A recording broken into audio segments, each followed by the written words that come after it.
ሰላም ጤና ይስጥልን የተከበራችሁና የተወደዳችሁ የሄልዝቶክ ቤተሰቦች ዶክተር አማረ ይባላል። በዛሬው የጤና ውይይት ፕሮግራማችን ወደ እናንተ የምናደርስላችሁ በእርግዝና ወቅት የሚፈጠሩ 10 አደገኛ ምልክቶችንና ምክንያታቸውስ ምንድነው የሚለውን ይሆናል። ሰብስክራይብ ለምንድነው የማታደርጉት? አሁን ማርኩ። አንደኛውና የመጀመሪያው ከእርግዝና ጋር ተያይዞ መጥፎ ወይንም አደገኛ ምልክት የሚባለው በማህፀን ደም መፍሰስ ወይንም መድማት ሲሆን ይህ ደም መፍሰስ በማንኛውም የእርግዝና ወቅት ሊከሰት ይችላል። ያም ማለት ከመጀመሪያው እርግዝና ከተፈጠረ እስከ መጨረሻው የወሊድ ሰዓት ድረስ ሊከሰት ይችላል። ይሄም እንደ ተከሰተበት ወቅት ወይ ጊዜ ምክንያቱ ሊለያይ ይችላል። ለምሳሌ በመጀመሪያዎቹ 6 ወራት ከሆነ ምናልባትም ይሄ ደም መድማቱ ከውርጃ ጋር ተያይዞ የመጣ ሊሆን ይችላል። ወይንም ደግሞ ጽንሱ የተፈጠረበት ቦታ ከማህፀን ውጭ ሊሆን ይችላል። ያ ማለት ከማህፀን በር ላይ ወይንም ከማህፀን ጫፍ ላይ ሊሆን ይችላል። ወይንም ደግሞ እንቁላል ከሚመረትበት እና በማህፀን መካከል ቱቦ ወይም ኦቫሪያን ቱብ የምንለው ሊሆን ይችላል። ይሄን ደግሞ ዋናው የተለመደው ቦታ ነው። ወይንም ደግሞ ከማህፀን ውጭ ሆድ ላይ ሊሆን ይችላል ማለት ነው። ከዚያ ውጭ ደግሞ ደም ማድማቱን ያመጣው ምናልባትም የአፈጣጠር ችግር ሊሆን ይችላል። ወይም ሞላር ፕሬግናንሲ የሚባለው ማለት ነው በእንግሊዘኛው። ወይንም ደግሞ ደም መድማቱ የተከሰተው ከ7 ወር እርግዝና በኋላ ከሆነ ይሄም የተለያዩ የራሱ ምክንያቶች አሉት። ለምሳሌ ደም መድማቱ ጋር ተያይዞ ህመም አለው የለውም የሚለው ምክንያቱን ሊወስንልን ይችላል። ህመም አልባ የሆነ ደም መፍሰስ ከሆነ ወይ የእንግዲህ ልጅ አፈጣጠሩ ከጽንሱ ቀድሞ ከሆነ ከጽንሱ በፊት ወደ ማህፀን በር አካባቢ ተፈጠረ ከሆነ ይሄ ትንሽ አስቸጋሪ የሚባለው ነው። ያም ማለት ደግሞ ጽንሱ የእንግዲህ ልጁን ከእናቲቱ አካል ጋር አጣብቆ በሚይዘው ጊዜ ወይም በሚጫነው ሰዓት ደም መፍሰስ ሊያመጣ ይችላል። ይሄም አንዱ መጥፎ ምልክት ነው። እዛም ጋር ተያይዞ ምናልባትም የልጁ እንቅስቃሴ ሊቀንስ ይችላል። ወይንም ከነጭራሹም የልጁ እንቅስቃሴ እስከማቆም ድረስ ሊያደርስ የሚችል በጣም አደገኛ የሆነ ክስተት ስለሆነ በዚህን ወቅት ቶሎ ወደ ጤና ተቋም መሄድ ያስፈልጋል ማለት ነው። ወይም ደግሞ ሌላው ምክንያት ምናልባትም የእንግዲህ ልጅ ከማህፀን ከተጣበቀበት ከማህፀን መላቀቅ ሊሆን ይችላል። ለምሳሌ ትሮማ ሊሆን ይችላል። ወይም ከመውደቅ ጋር ተያይዞ ሊሆን ይችላል። የእንግዲህ ልጁ ኖርማሊ ከተፈጠረበት ከማህፀን ሲላቀቅ ደም መድማት ሊከሰት ይችላል። ከዛን ጋር ተያይዞ ደግሞ ይሄ ምናልባትም አብሮ ህመም ሊኖረው ይችላል። ነገር ግን ደሙ ምናልባትም ብዙ ላይሆን ይችላል። ወደ ውስጥ ይፈስና ወደ ውጭ የፈሰው ደም ትንሽ ሊሆን ይችላል።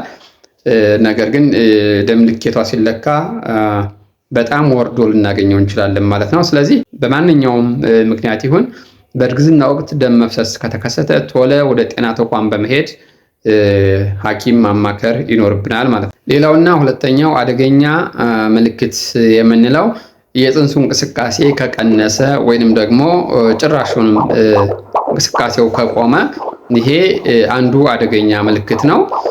ያም ማለት ምናልባትም በእርግጥ የልጅ እንቅስቃሴ በተለያዩ ምክንያቶች ሊቀንስ ይችላል። ለምሳሌ ተኝቶ ሊሆን ይችላል። ለ40 ለ30 ደቂቃ ሊተኛ ይችላል። እስከ 1 ሰዓት ተኩል አካባቢ ሙሉ ሊተኛ ይችላል። ወይንም ደግሞ እንቅስቃሴ የቀነሰው ምናልባትም ከፖዚሽኑ ጋር ተያይዞ የልጁ ፖዚሽኑ አተኛኘቱ ሊሆን ይችላል። ያም ማለት ለምሳሌ የልጁ ወገቡ ወደ እናቲቱ ሆድ ሆኖ እጅና እግሩ ምናልባትም ወደ እሷ ጀርባ የዞረ ከሆነ በደንብ ፊል ላታደርገው ትችላለች። እናቲቱ በደንብ ላታዳምጠው ትችላለች። እንቅስቃሴው ወደ ጀርባዋ ስለሚሆን ማለት ነው። ወይንም እሷ በቂ ፈሳሽ ካልወሰደች ወይም በጣም ዲሃይድሬት ከሆነች እንዲሁም ደግሞ እናቲቱ በጣም ወፍራም እናቶች ከሆኑ አንዳንዴ በደንብ ቶሎ ፊል ሊያደርጉት ይችላሉ። ኖርማሊ የልጅን እንቅስቃሴ እናቶች በደንብ ሊሰሙት የሚችሉት ለምሳሌ እርግዝናዋ የመጀመሪያው ከሆነ ብዙ ጊዜ ከ5 ወር ከ20 ሳምንት በኋላ ነው ብዙ ጊዜ በደንብ የልጁን እንቅስቃሴ መስማት የሚጀምሩት።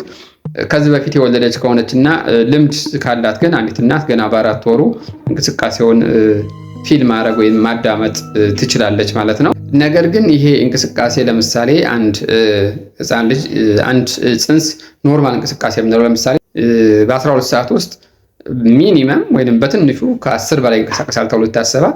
ነገር ግን በ12 ሰዓት ውስጥ ለምሳሌ ከጠዋቱ 2 ሰዓት እስከ ማታ 2 ሰዓት ከ10 ጊዜ በታች ከሆነ እንቅስቃሴው ወይም በጣም ከዛም በታች በጣም ከቀነሰ ብዙ ምክንያቶች ሊኖሩ ይችላሉ። በዚህም ጊዜ ወደ ጤና ተቋም በመሄድ ቼክ ማድረግ ይኖርባታል ማለት ነው። ምናልባትም ከእንግዲህ ልጅ አፈጣጠር ጋር ተያይዞ ወይንም ልጁ በቂ ምግብና አየር እያገኘ ካለመሆን ጋር ተያይዞ ሊሆን ይችላል። እንዲሁም ደግሞ ምናልባትም ከእንሽርት ውሃ ማነስ ጋር ተያይዞ ሊፈጠር ይችላል። ለምሳሌ የእንሽርት ውሃው በጣም ካነሰ ልጁ እንደፈለገ ከውስጥ ላይ እንቀሳቀስ ይችላል። ከዛም ጋር ተያይዞ ለምሳሌ የእንሽርት ውሃው በጣም ከቀነሰ እትብቱን በራሱ ሊጣበቅ ይችላል፣ እንደፈለገ ፍሎት ላያደርግ ይችላል፣ ላይንሳፈፍ ይችላል እና ከአካሉ ጋር ተጣብቆ ወይም ተጭኖትም ሊሆን ይችላል። በዛን ጊዜ ደግሞ በቂ የሆነ ኦክሲጅን እና ምግብ አያገኝም ማለት ነው።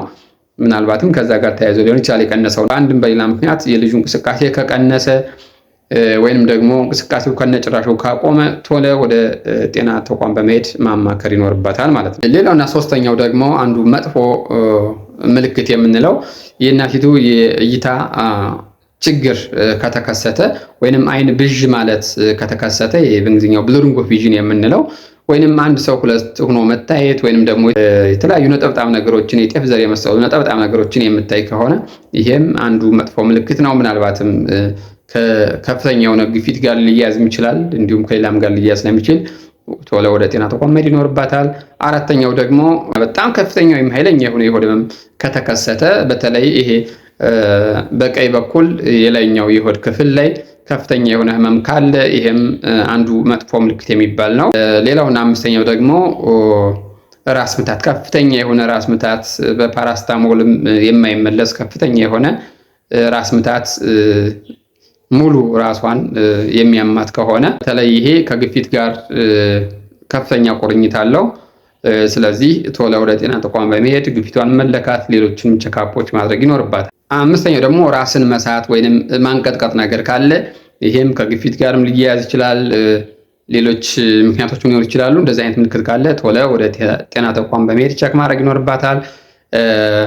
ስድስተኛ ኃይለኛ የሆነ ትኩሳት የሚከሰት ከሆነ ወይንም ደግሞ ብርድ ማለት የሚከሰት ከሆነ ይህም የተለያዩ ኢንፌክሽኖች ጋር ይያያዛል። ለምሳሌ የሳምባ ምች ጋር ተያይዞ የመጣ ሊሆን ይችላል። ወይንም አብሮ ተያይዞ የሽንት ማቃጠል ነገር ካለ የሽንት ቱቦ ኢንፌክሽን ሊሆን ይችላል። ይሄ አንድ ጽንስ ያለቀኑ እንዲወለድ ከሚያደርጉት አንዱ ዋናው ምክንያት ደግሞ የሽንት ቱቦ ኢንፌክሽን ነው። ምናልባትም ትኩሳቱ እዛ ጋር ሊያያዝ ይችላል። ወይንም የተለያዩ ከወባ ጋርም ሊያያዝ ይችላል። ዝሮ ሙቀት ወይንም ትኩሳት ካላት አንዲት እናት ቶሎ ወደ ጤና ተቋም ሄዳ ቼክ ማድረግ ይኖርባታል ማለት ነው። ሌላው ደግሞ ያተነፋፈስ ችግር ወይንም ይሄ ሾርትነስ ኦፍ ብሪዝ የምንለው ቶሎ መተንፈስ ሊሆን ይችላል። ወይም ለመተንፈስ መቸገር ሊሆን ይችላል። ወይም ፈጠን ያለ አተነፋፈስ ካላት ይሄም አንዱ መጥፎ ምልክት ስለሆነ በዚህን ወቅት ቶሎ ወደ ጤና ተቋም መሄድ ይኖርባታል። ሌላው ደግሞ ጥነኛ የማህፀን ፈሳሽ ወይንም ይሄ እንሽርት ውሃ የሚፈስ ከሆነ እንግዲህ ኖርማሊ እንሽርት ውሃ እንዲፈስ የሚደረገው አንዲት እናት ምጥ ከጀመራት በኋላ ወይንም በምጥ ጊዜ ነው መሆን ያለበት። ነገር ግን ከምጥ ጊዜ ቀድሞ እንሽርት ውሃው ከፈሰሰ እዛ ጋር ተያይዞ ለልጁም በጣም አደገኛ ነው። ያ ማለት ደግሞ እንሽርት ውሃው ከፈሰሰ ልጁ እንደፈለገ ማግኘት አይችልም። የመታፈን ችግር ሊገጥመው ይችላል። ወይም ደግሞ እንሽርት ውሃው ብሎ ሲፈስ ከዛ ጋር ተያይዞ የእንግዲህ ልጁ ከማህፀን መላቀቅም ሊኖር ይችላል። እንዲሁም ደግሞ እትብቱ አብሮ ከፈሳሹ ጋር ወደ ውጭ ሊወጣ ይችላል። በዛ በተነደለው ቀዳዳ መሰረት ፈሳሹ ሲፈስ አብሮ ኮርድ የምንለው ወይንም ልጁን ከእንግዲህ ልጁ ጋር ያገናኘው እትብቱ አብሮ ሊወጣ ይችላል። ያ ደግሞ ከወጣ በማህፀን በር መታነቅ ይኖራል። ያ ሲታነቅ ደግሞ ልጁ እንደፈለገ ኦክሲጅን እና ምግብ አይደርሰውም፣ ሚዛን ይታፈናል። ለልጁ በጣም አደጋ ነው ማለት ነው። ስለዚህ በማንኛውም ምክንያት እንሽርት ውሃ ካፈሰሰ ቶሎ ወደ ጤና ተቋም በፍጥነት መሄድ ይኖርባታል ማለት ነው። ሌላውና አስተኛው ደግሞ ከፍተኛ የሆነ ማስታወክ ምንም የማያቋርጥ ትውከት ወይንም ማስመለስ ካላት እንዲሁ ቶሎ ቼክ ማድረግ ይኖርባታል።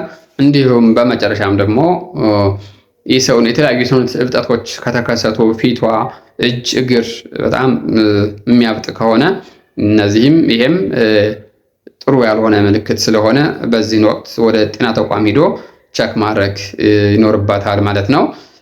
ለዛሬው ያዘጋጀሁላችሁ ፕሮግራም ይህን ይመስላል። ላይክ፣ ሰብስክራይብ፣ ሼር ማድረጋችሁን አትርሱ እያልኩ በቀጣይ በሌላ ቪዲዮ እስከምንገናኝ ቸር ተመኘን። ባይ ባይ።